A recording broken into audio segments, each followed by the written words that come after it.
Good morning बीवी। घर में सब सो रहे हैं, उठ जाएंगे। अरे महान देवी के चरण पड़ने मेरे को। अभय, अरे একদিকে যখন খুশির ঝড় বইছে কীর্তি পরিবারে, ঠিক অন্যদিকে তখন কষ্টের ঝড় বইছে শ্রদ্ধা পরিবারে।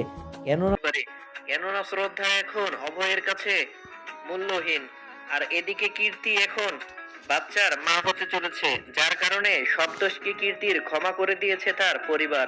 তাহলে এবারে দু পরিবারে কি বা ঘটতে চলেছে জানানোর চেষ্টা করেছি আজকের ভিডিওটিতে।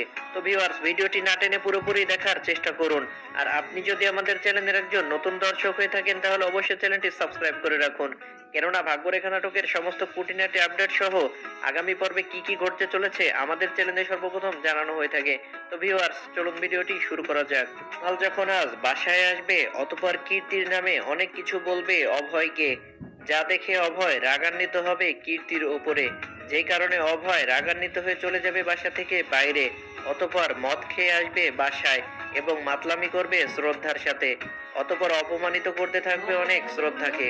এর এক পর্যায়ে যখন বেশি মাতাল হয়ে যাবে অভয়, ঠিক অভয়কে দেখা যাবে শ্রদ্ধার পায়ে পড়ে ক্ষমা চাইতে, কেননা তার কোনো হিতাহিত জ্ঞানটি নেই, যার কারণে হারিয়ে ফেলেছে তার স্বাভাবিকতা। আর এদিকে দেখা যাবে কীর্তিকে খুশিরত অবস্থায়, যার কারণে কীর্তির বাবা কীর্তির জন্য নিয়ে আসবে অনেক ফলমূল, যা দেখে খুশিরত হবে পরিবারের সকলেই, কেননা কীর্তি আজকে মা হতে চলেছে। একথা শুনে যেন সবাই আনন্দিত। কিন্তু এই খুশিটা বেশিক্ষণ স্থায়ী হতে দেবে না কীর্তি, যার কারণে কীর্তি শ্রদ্ধাকে প্রশ্ন করবে, দিদু তোমরা এই খুশির সংবাদ কবে শোনাবে? কারণ আমাদের আগে তো তোমাদের বিয়ে হয়েছে।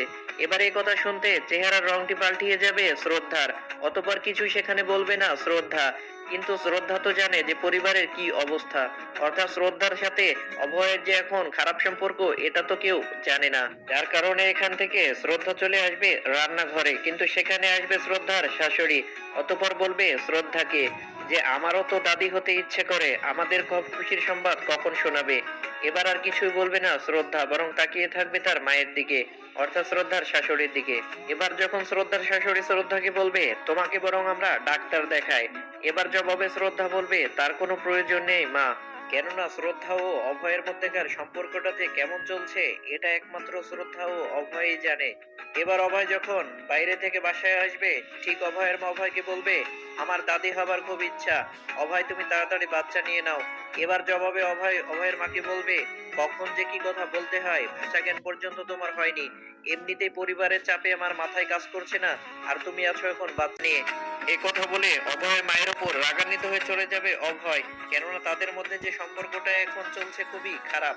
আর এদিকে বরুণ যখন খুশিতে তার বেবির জন্য নতুন জামা নিয়ে আসবে ছোট ছোট, ঠিক তখন ওই কীর্তির কুকীর্তি হয়ে যাবে বরুণের সামনে ফাঁস, যার কারণে কীর্তির সেই লেটারটি পড়ে যাবে নিচে। অতঃপর দেখতে পাবে এখানে বরুণ। তাহলে এবার কি হবে কীর্তির? একদিকে তার মডেলিং হওয়ার স্বপ্ন যখন পূরণ হতে যাচ্ছে, ঠিক তখন ওই তার পেটে আসছে বাচ্চা, কিন্তু আদিও কীর্তি চায় কোনটা জানতে পারবেন এর পরবর্তী এপিসোডে। তো ভিউয়ার্স, পরবর্তী এপিসোডটি সবার আগে পেতে আমাদের ভিডিওটিতে একটি লাইক দিয়ে চ্যানেলটি সাবস্ক্রাইব করে রাখুন। ধন্যবাদ।